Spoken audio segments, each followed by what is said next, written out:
Ashamaa harka fuudhee kabajamoota hordoftoota daawwattoota koo nagaan koo kabajaa fi jaalalaa bakkuma isin jirtan hundatti isin biraa naaf haa ga'u.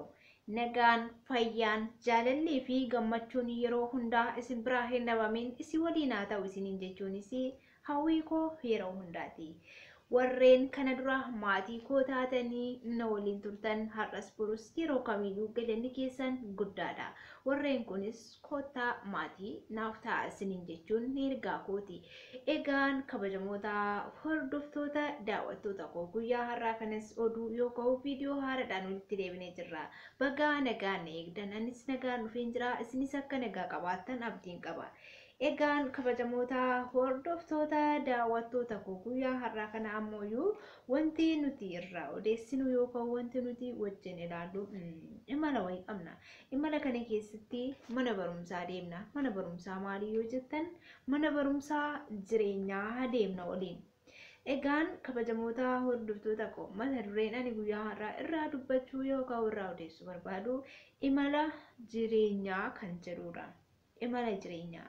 Imala jireenyaa jechuun dhalli namaa tokko nama ta'ee erga uumameen boodatti imala jechuun manaa bahee iddoo wayii gahee deebi'u osoo hin taane jiruu fi jireenya isaa keessatti wantoonni inni jireenya isaa keessatti jiruu isaa milkeeffachuudhaaf hawwii fi yaadni isaa kaayyoo isaa karoorri isaa akka galma gahuu fi wantoonni inni yaadu yookaan wantoonni inni karoorsisuun mataa isaatii imala jedhama. Malee imala jechuun mana baanee iddoo tokko geenyee deebi'uu qofa osoo hin taane jireenya keessatti imala jechuun kaayyoo fi karoora hawwii dheebuun bara dheeraa imala jireenyaa jedhama jechuudha. Namni tokko imala jireenyaa isaa keessatti haala kamiin yoo imalee yoo ka'u haala kamiin yoo deemeedha jiruu fi jireenya isaa keessatti milkaa'aa ta'ee kan jiraatu kan jedhu wajjin ilaalla. Ani egaan barsiistuu jireenyaa ta'uu koo osoo hin taane namni wanta hubate tokko yookaan wanta ni ta'a jedhee yaadu tokko dabarsee nama biraa barsiisa yookaan nama biraaf qoodaa jechuudha. Anis sanumaafiin imala jireenyaa kan jedhu keessaa akka tokko odeessuu yookaan dubbachuu barbaade jechuudha. Kanaafiyyuu ani guyyaa har'aa kana imala jireenyaa kan jedhu kana keessatti jechuudha. Ilmi namaa tokko jiruu fi jireenya isaa keessatti kallattii tokko qofaan miti kan imalu. Dhalli namaa tokko kaayyoo isaa, hawwii isaa, karoorri isaa akka galma gahuufidha. Kallattii hundaan iyyuu ni imala. Kallattii tokko qofa jechuunis gara fuulduraatti qofa osoo hin taane kallattii hundaan iyyuu imala qaba jechuudha jiruu fi jireenyi dhala namaa.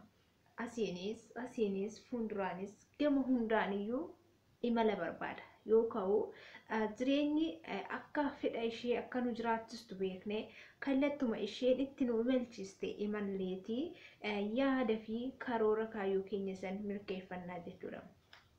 Kanaafiyyuu as keessatti imala jireenyaa kan jedhu kana keessatti jechuudha.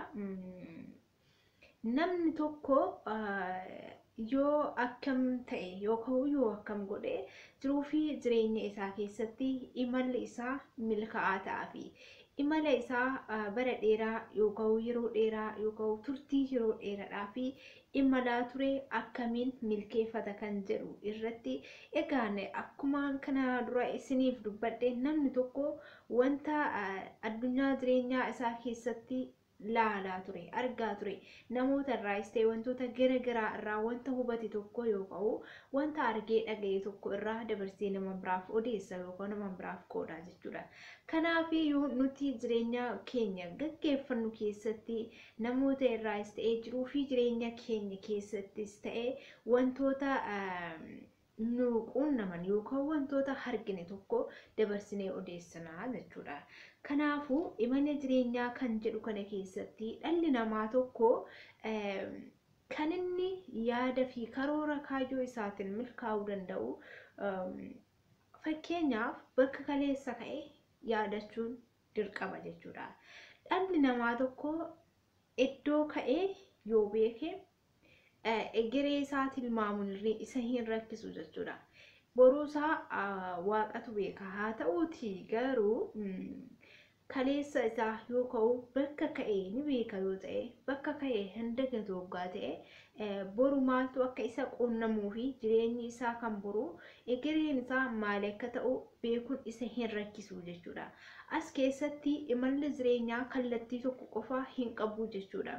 Kallattii hundaaniyyuu imaluun kallattii hundaaniyyuu jiruu fi jireenya keenya fooyyeffachuudhaaf jiruu fi jireenya keenya keessatti wantoota nu quunnaman wantoota nu mudatan rakkoos ta'e gidiraas ta'e wantoota hedduu jireenya keenya keessatti gufuu nutti ta'an mo'annee cehuudhaaf wanti barbaachisaa fi jireenya keenya kan nu milkeessuu danda'u kallattii hundaaniyyuu yaaduu kallattii hundaaniyyuu tilmaamuu kallattuma tokko qofa yoo ka'u iddoo tokko kaanee dhufne san dagannee idduma geenye san dhaabbannee achuma yaadni keenyas idduma geenye san qofa osoo hin taane kaleessarree yoo ka'u iddoo kaane saniirree yaaduun jireenya keenya gara fuulduraa nu milkeessuu danda'a. Tokko inni biraammooyyuu bakka geenye san qofa dhaabbannee hafuu yoo ka'u bakka geenye san qofatti hafuu osoo hin taane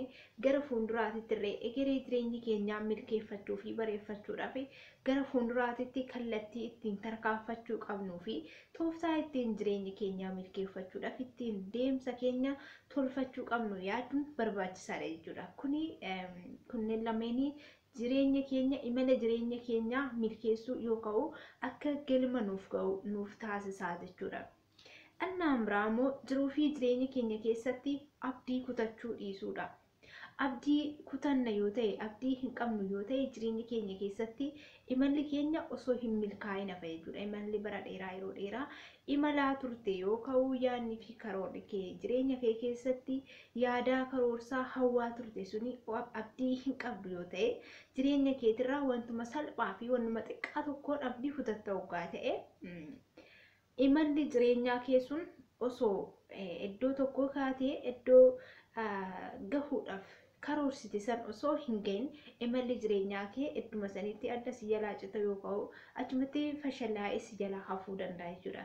Kanaafiyyuu inni amraammoo jireenya keenya keessatti imala jireenyaa keenya milkeessuu kan danda'u isa kanaadha jechuudha yookiin abdii qabaachuudha jechuudha. Jireenya keenya keessatti abdii qabaachuu amilee ofitti horuu ofumaaf of taatee gaafa jiraattu ati nama taatee gaafa jiraattu sammuun kee erga ni yaada ta'ee haga nama tokko sammuun kee ni yaada erga nama taateen boodatti jechuudha. Abdii qabaachuu ofii keef hamilee ofitti horuu hamilee ofiif ta'uu fi of taatee of fakkaattee jiraachuun jireenya kee keessatti imala jireenya keetii siif milkeessuu danda'a jechuudha. Kanaafiyyuu ani jireenya koo keessatti fakkeenyaaf wantan addunyaa jireenyaa keessatti namoota irraas ta'ee jireenya koo keessa irraas ta'ee wantoota garaagaraatirra imala jireenyaa isa jedhu kana irraa wantan argee fi wantan hubadhe tokko dabarsee namaan biraaf yoo qoode namoota hedduu keessaa yookaan nama takka yoo fayyade jechi as keessatti ani dubbadhu kun nama takka tarii yoo fayyade ta'e anaafis ta'e nama saniifis gaariidha murteessaadha barbaachisaadha jechuudha. Kanaafiyyuu kabajamoota hordoftoota daawwattoota koo guyyaa har'aa kana mana barumsaa jireenyaa waliin deemnee barumsa imala jireenyaa mata duree imala jireenyaa jedhu waliin barachaa turree jirra. Guyyaa biraammoo mata duree fi oduu biraatiin hanga deebinee wal agarrutti fayyaa nagaa naaf ta'a nagaa naaf turaadha.